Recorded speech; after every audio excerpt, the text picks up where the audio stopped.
اعوذ باللہ من الشیطان الرجیم۔ سورۃ البقرہ آیت نمبر 40 سے 42 تک انشاءاللہ آج ہم پڑھیں گے۔ بسم اللہ الرحمن الرحیم۔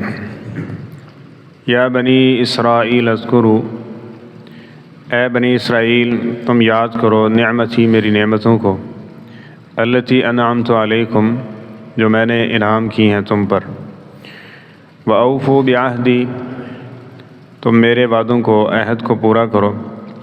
اوفی بعہدکم میں تم سے کیے وعدوں کو پورا کروں گا، وإیایا فرحبون اور خاص مجھ ہی سے تم ڈرو،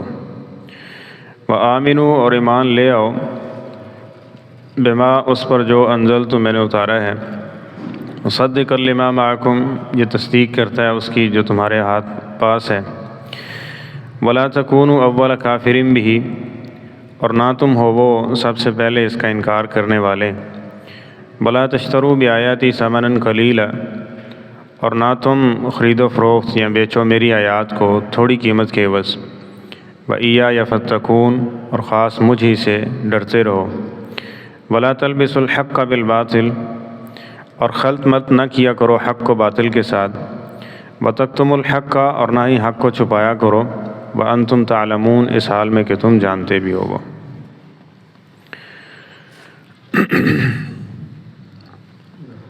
یہاں سے بنی اسرائیل جن کا ایک لمبا سلسلہ نبوت کا ان میں رہا اور کئی ایک انبیاء کرام ان میں آئے، ان میں معروف عیسائی اور یہودی جو اس وقت بھی کثرت سے موجود ہیں، ان کی باتیں ذکر کرنے کا مقصد مسلمانوں کے لیے ایک کھلا آواز ہے کہ تمہارے اڑوس پڑوس یہ لوگ رہتے ہیں، ان سے تصدیق بھی کی جا سکتی ہے جو اللہ تعالیٰ نے فرمایا ہے اس میں۔ اور دوسری چیز یہ عیسائیوں یہودیوں یعنی بنی اسرائیل کے لیے دعوت ہدایت، دعوت ایمان اور دعوت فکر ہے کہ جس اللہ نے تورات اور انجیل کو نازل کیا تھا اسی اللہ نے ہی اس قرآن کو نازل کیا ہے، تو اس کو اس لیے مانتے ہو کہ اس کو اللہ نے نازل کیا ہے، اور اسی طرح عیسیٰ و موسیٰ علیہ السلام اور دیگر انبیاء کو تم مانتے ہو کہ وہ اللہ کے پیغمبر اور رسول ہیں، تو محمد صلی اللہ علیہ وسلم بھی اسی اللہ نے ہی مبعوث کیے ہیں۔ تو جس طرح تم یہ مانتے ہو کہ ایک نبی آنے کے بعد دوسرا نبی آتا تھا، ایک نبی چلا گیا اس کے بعد دوسرا نبی آ گیا، ایک کتاب پھر اس کو دوسری کتاب دی گئی، صحیفے بھی دیے گئے، اسی طرح پھر جب وہ سابقہ کتابیں ہوتی تھی وہ منسوخ ہو جایا کرتی تھی، تو اب جب محمد صلی اللہ علیہ وسلم آ گئے ہیں تو سابقہ احکامات جو ہیں وہ منسوخ کر دیے گئے ہیں، اور اب قرآن پاک کے مطابق ان ساری چیزوں کو دیکھا جائے گا۔ تو اللہ تعالیٰ فرماتے ہیں اے بنی اسرائیل اذکروا نعمتی التی انعمت علیکم۔ بنی اسرائیل، اسرائیل یہ یعقوب علیہ السلام کا لقب تھا، اور اس کی آگے نسل سے بنی اسرائیل مراد یعقوب علیہ السلام کی آل اولاد، ان کے آخری پیغمبر جناب عیسیٰ علیہ السلام ہے۔ تو اے بنی اسرائیل، اور دوسری طرف بنو اسماعیل ہے، ٹھیک ہے، جو حضرت اسماعیل علیہ السلام ان کی نسل سے آگے چل رہی ہے، ان میں ایک ہی پیغمبر ہیں ہمارے نبی صلی اللہ علیہ وسلم جو مکہ میں پیدا ہوئے تھے۔ تو اللہ فرماتے ہیں بنی اسرائیل اذکروا نعمتی، تم کیا کرو میرے احسانات کو یاد کرو۔ آغاز دیکھیں دعوت کا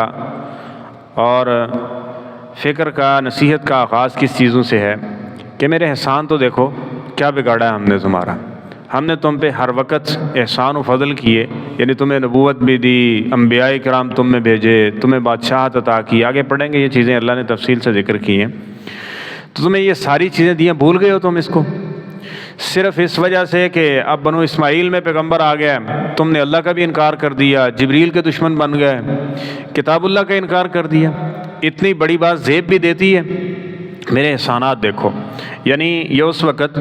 کہ جب جس پر احسان کیا جا رہا ہے وہ اپنے محسن کے احسان کی نقدری کرتا ہے اور ظلم پر اتر آتا ہے، تو پھر اس کو احسان اپنے یاد دلانا، ٹھیک ہے، اس کو احساس دلانے کے لیے یہ چیز کی جا سکتی ہے۔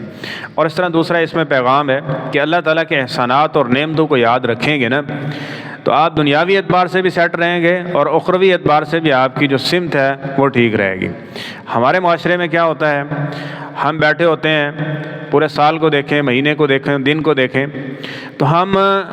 انعام و اکرام کو نہیں دیکھتے، جو کمیاں کوتاہیاں ہوتی ہیں نا اس کو دیکھتے ہیں۔ اگر میں بیمار نہ ہوتا تو میں یوں کر لیتا، اگر یہ ایک دن دکان بند نہ ہوتی تو میں یوں کر لیتا، اگر میں یہ 20 منٹ لیٹ نہ ہوتا تو میری یہ ڈیل ہو جانی تھی، یہ نہ ہوتا تو یہ نہ ہوتا تو یہ نہ ہوتا تو یہ ہو جانا تھا۔ اب یاد رکھیں نبی کریم صلی اللہ علیہ وسلم کی حدیث ہے، یہ جو لو ہے نا، کاش میں ایسے کر لیتا تو ایسے ہو جاتا ہوں۔ بھائی تم کیسے کر سکتے تھے؟ اللہ نے جو تمہاری تقدیر میں لکھا ہوا تھا ویسے ہی ہونا تھا۔ اس لیے 2 جملے ذہن میں رکھو۔ پہلی چیز یہ ہے کہ لو بولنا ہی نہیں ہے، اگر میں ایسے کر لیتا تو اگر ہو جاتا۔ بھائی اگر کیسے؟ جو اللہ نے لکھا ہوا ایک پتہ بھی نہیں اس سے ہل سکتا، اس پہ یقین رکھیے، جو تمہارا تھا وہ تمہیں ملے گا ہی ملے گا۔ اور دوسری چیز کیا ہے، ایک تو یہ ہے کہ یہ لو، کاش کہ میں ایسا کر لیتا، اگر میں ایسا کر لیتا تو یہ نہ ہوتا۔ اور دوسرا جملہ یہ ہے کہ جب من کے خلاف کو بات آ جائے نا تو پھر بھی اس کے شکرانے کے کلمات یوں ادا کریں جو نبی علیہ السلام نے سکھائے، قدر اللہ ما شاء فعل، اللہ نے جو تقدیر میں لکھا تھا ہونا اسی طرح سے ہی تھا، میں اس پہ راضی ہوں۔ تو یہ جملہ نبی کریم صلی اللہ علیہ وسلم نے سکھایا۔ تو اس لیے، اور جب ان محرومیوں کو ذہن میں رکھیں گے، سٹریس ہوگی کہ نہیں ہوگی؟ آپ آج انزائٹی، سٹریس، یہ مصیبتیں یہ پڑی ہوئی ہیں، یہ اتنی دوائیاں اس کی بک رہی ہیں، اور 2 4 4 5 5 ٹیبلٹ جب تک نہ لیں نیند نہیں آتی۔ وجہ کیا ہے بھائی؟ یہ دیکھیں، دنیاوی بگاڑ بھی، اخروی بگاڑ بھی۔ محرومیوں کو یاد رکھ رہے ہیں، اللہ کی محبت کہاں آئے گی؟ وہ جی یہ کر دیا، وہ ہو گیا، ایسے ہو گیا، ویسے ہو گیا، فلاں ادھر، یہ ادھر ہے، میں وہیں کا وہیں کھڑا ہوں۔ تو جب محرومیوں کو سامنے رکھیں گے نا، محرومیوں کو سامنے رکھیں گے تو آپ اپنی زندگی کے بھی اس کے ساتھ بھی دشمنی کر رہے ہیں، اپنے دین کے ساتھ بھی دشمنی کر رہے ہیں، اور اللہ تعالیٰ کے بارے میں بدگمانی پیدا ہو جائے گی۔ شیخ سعدی رحمۃ اللہ علیہ وہ جا رہے تھے تو دیکھا ایک آدمی ہے، تو اس کے جو ہے نا ان کے پاؤں میں جوتا نہیں تھا۔ تو اب یہ بات اس طرح ذہن میں آئی کہ لوگ بڑی عزت و تکریم کرتے ہیں، اور حال یہ ہے کہ ہمارا کہ سفید پوشی کا کہ ہمارے پاس یہ جوتی بھی نہیں ہے۔ تو سامنے دیکھا ایک بندہ آ رہا ہے، اس کا پاؤں بھی نہیں ہے، اس کے پاؤں بھی، کہتے ہیں اللہ تیرا شکر ہے غلطی ہوئی مجھ سے۔ یہ جملہ میرے ذہن اور دماغ میں آیا کہ تو نے اگر جوتی مجھے اس وقت نہیں دی ہے نا تو دے دے گا، دی ہی تھی نا تو نے، اگر نہیں دی ہے تو تیرا بڑا کرم اور تیرا بڑا فضل ہے، تو نے پاؤں تو عطا کر رکھے ہیں نا، اس کو دیکھو۔ اس لیے نبی علیہ السلام نے فرمایا اپنے سے نیچے کو دیکھو گے نا تمہیں نعمت بڑی اچھی لگے گی، بڑا فضل۔ تو احسانات کو اللہ کے یاد کرو، اللہ نے مجھے یہ بھی دیا، اللہ نے مجھے یہ بھی دیا، اللہ نے مجھے یہ بھی دیا۔ اور نبی علیہ السلام کو اللہ نے خاص طور پہ یہ حکم دیا جب نبی علیہ السلام مکے میں بہت لوگ آپ کو پریشان کرنے والے تھے، فرمایا وَأَمَّا بِنِعْمَةِ رَبِّكَ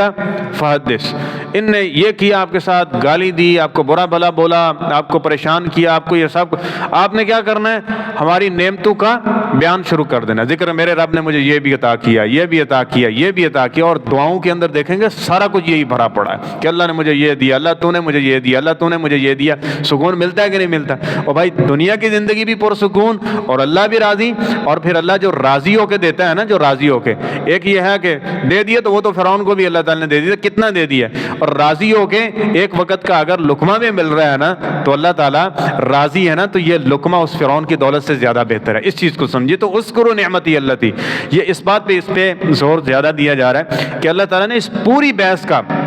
بنی اسرائیل کو سمجھانے کا آغاز اس جملے سے کیا، تو آپ اندازہ لگا لیں، اذکروا نعمتی التی انعمت علیکم، جو میں نے انعام کر رکھی ہے نا تمہارے اوپر نعمتیں، اس کو یاد رکھو کہ میں نے کتنے انعام اور اکرام عطا کیے تمہارے لیے۔ آگے تفصیل سے پڑھیں گے، چلیں وہیں بات کریں گے۔ تو فرمایا کہ میرے ان نعمتوں کو یاد کرو۔ تمہارے لیے سبق یہ ہے کہ انعام و اکرام جو ہے نا اللہ تعالیٰ کے، اس کو ذکر بھی کرنا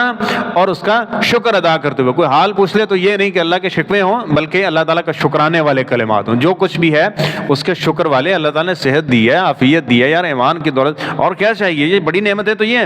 تو اسی طرح فرمایا وَأَوْفُوا بِعَهْدِي اوفی بعہدکم، میں نے جو تم سے وعدے کر رکھے ہیں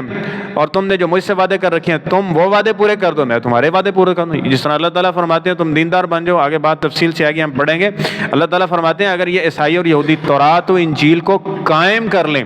لَأَكَلُوا مِن فَوْقِهِمْ وَمِن تَحْتِ أَرْجُلِهِمْ، اور ان کا یہ جو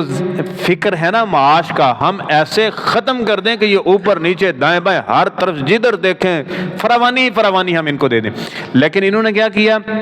کذبوا، جھٹلا دیا، تو ہم نے کیا کیا، وہ رزق تو ان کو مل رہا ہے تو جو اس میں برکت تھی اس کو کیا کر دیا، ختم کر دیا، ان کے جو سکون اطمینان تھا ان چیزوں کو ختم کر دیا۔ اب یہ فگر بہت بڑے ہوئے ہیں، ٹھیک ہے، پہلے ہزاروں تھے مطمئن تھے، اب لاکھوں میں ہیں پھر بھی سکون نہیں ہے، اب لاکھوں سے آگے کروڑوں میں چلے گئے پھر بھی سکون نہیں ہے، اس سے زیادہ کچھ مل رہا ہے پھر بھی سکون و عافیت نہیں ہے، ٹھیک ہے۔ تو وجہ کیا ہے کہ اللہ تعالیٰ کے عہد اور وعدے جو ہوتے ہیں، ہمارے ہاں کیا ہے کہ ہم جب دنیا میں بڑھتے جاتے ہیں تو دین کو ٹھنڈا کرتے جاتے ہیں، اس کو آہستہ کر پیچھے کرتے جاتے ہیں، اس کے اندر دوڑ لگاتے جاتے ہیں، پھر جب یہ ہوگا نا تو پھر وہ تو حاصل ہو جائے گا، یہ نہیں ہوگا کہ اللہ تعالیٰ کی طرف سے انعام و اکرام ملے اور فضل و کرم ہو اس بندے کے اوپر۔ تو اس طرح فرمایا وَإِيَّايَ فَارْهَبُونَ۔ تیسری بات یہ ہے کہ ڈرنا خاص مجھے سے، وہ آگے بنی اسرائیل مزید تفصیل یہ آ رہی ہے، یہ تمہیدی باتیں اس طرح سے ذکر کی جا رہی ہیں کہ ڈر اور خوف دنیا والوں کا یہ ہو جائے گا وہ ہو جائے گا، اس سے سب سے بڑا یہ چیز ہونی چاہیے کہ سب سے زیادہ قوت و طاقت والا اللہ ہے، تو اس کا ڈر اور خوف نہیں ہے تو پھر دوسرے ڈر اور خوف اللہ مسلط کر دیتا ہے اس بندے کے اوپر، اور جب اللہ کا ڈر اور خوف بندہ پیدا کر لینا پھر غیر اللہ سے ڈرنے کی ضرورت ہی پیش نہیں آتی ہے۔ بندہ ٹھیک ہے نا، بندہ فیئر ہے تو اس کو کسی سے خوف کھانے کی ضرورت نہیں ہے، اور ڈنڈی مار رہا ہے، دھوکہ دے رہا ہے، اس کو پتا ہے اس چوک پہ مجھے پکڑ سکتے ہیں، ادھر بھی کھڑا کر سکتے ہیں، ادھر بھی ہاتھ ڈالا جا سکتا ہے گریبان، تو یہ چیزیں ہوں گی۔ تو اس طرح سے یہ خوف اس کے اوپر یہ اسی وقت ہے جب اللہ کا خوف نہیں ہے، جب اللہ کا خوف ہو جائے گا اس کے معاملے درست ہو جائیں گے اور یہ ساری چیزیں ختم ہو جائیں گی۔ اس طرح فرمایا وَآمِنُوا بِمَا أَنزَلْتُ، اس طرح تم ایمان لے آؤ جو میں نے تمہاری طرف اتارا ہے، جو اتارا گیا اس پر ایمان لے آؤ۔ تورات و انجیل میں دیکھو وہاں بھی نبی کریم صلی اللہ علیہ وسلم آخری نبی اور آخری امت اور آخری کتاب کی باتیں موجود ہیں، حتیٰ کہ آخری نبی کے جو امتی ہیں آپ کے اصحاب ہیں ان تک کی نشانیوں کو ذکر کر دیا گیا تاکہ کسی کو سمجھنے کے اندر کسی قسم کا کوئی اشکال نہ ہو، اس طرح سے اس کو واضح کر دیا گیا، اور تم پھر اس کا بھی انکار کر رہے ہو۔ فرمایا وَلَا تَكُونُوا أَوَّلَ كَافِرٍ بِهِ، ایک جو کافر ہیں تورات و انجیل کو بھی نہیں مانتے، چلیں اس کی تو بات سمجھ آتی ہے، وہ نبی علیہ السلام کو نہیں مانتے، قرآن پاک کو نہیں مانتے، تم بھی نہیں مان رہے ہو، جبکہ تمہیں تو کئی عرصے سے پہلے یہ بات یاد دہانی کروائی جا رہی ہے کہ ایک آخری پیغمبر آئے گا، آخری کتاب ہوگی، ایک آخری امت ہوگی، اس کے اصحاب کی یہ نشانی ہے، تم بھی سب سے پہلے کافر بن رہے ہو، یہ کیسی بات تم کر رہے ہو۔ وَلَا تَشْتَرُوا بِآيَاتِي ثَمَنًا قَلِيلًا، تو میری آیات کو تھوڑی قیمت کے عوض بدل نہ دیا کرو، اس کو جو ہے وہ بیچ نہ دیا کرو، اس کے اندر تبدیلی نہ کر دیا کرو، وَإِيَّايَ فَاتَّقُونِ، مجھ سے ڈرتے رہو، یعنی اللہ تعالیٰ فرما رہے ہیں کہ میں دیکھ رہا ہوں یہ ان ساری چیزوں کو، یہ نہیں ہے کہ تم جو کر رہے ہو اس کا حساب و کتاب بھی ہونا، جب تمہیں یہ ساری چیزوں کا علم ہے تو پھر اس کا ڈر اور خوف پیدا کرو۔ وَلَا تَلْبِسُوا الْحَقَّ بِالْبَاطِلِ، حق کو باطل کے ساتھ خلط ملط نہ کرو۔ اب دیکھیں فرقہ واریت اور بگاڑ کے جو بنیادی اسباب ہیں ان میں سے ایک یہ ہے حق ذکر کرنے کے ساتھ باطل کو بیچ میں ڈال دینا۔ ایک مفسر صاحب ہیں، ایک صاحب آئے جمعے میں تو انہوں نے مجھ سے تفسیر کا مطالبہ کیا، ایک تفسیر پہ بات چل رہی تھی جمعے کے حوالے سے، تو انہوں نے کہا کہ یہ جو آپ نے بیان کیا کدھر سے، میں نے اس کو بتا دیا،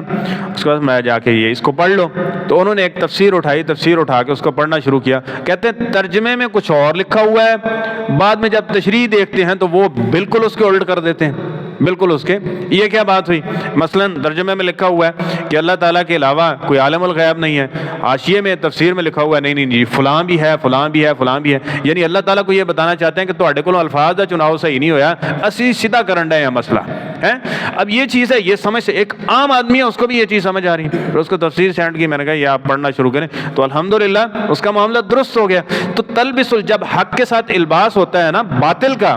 تب خطرناک معاملہ پیدا ہوتا ہے، اور اس میں اکثریت جو ہوتی ہے وہ گمراہی کا شکار ہو جاتے ہیں، وہ کہتے ہیں دیکھیں جی پڑھ تو قرآن ہی رہا ہے، قرآن پڑھ کے آگے کی کرن ڈیا، اس کا ترجمہ اس کا مفہوم آگے ہم پڑھیں گے تفصیل سے، زبانوں کو موڑ دیا کرتے، لہجے اور تاثر سے جملے اور زبان اور اس کا مفہوم بدلنے کی کوشش کیا کرتے تھے ان چیزوں سے۔ تو اللہ تعالیٰ نے فرمایا باطل حق کو باطل کے ساتھ خلط ملط نہ کیا کرو، وَتَكْتُمُوا الْحَقَّ، اسی طرح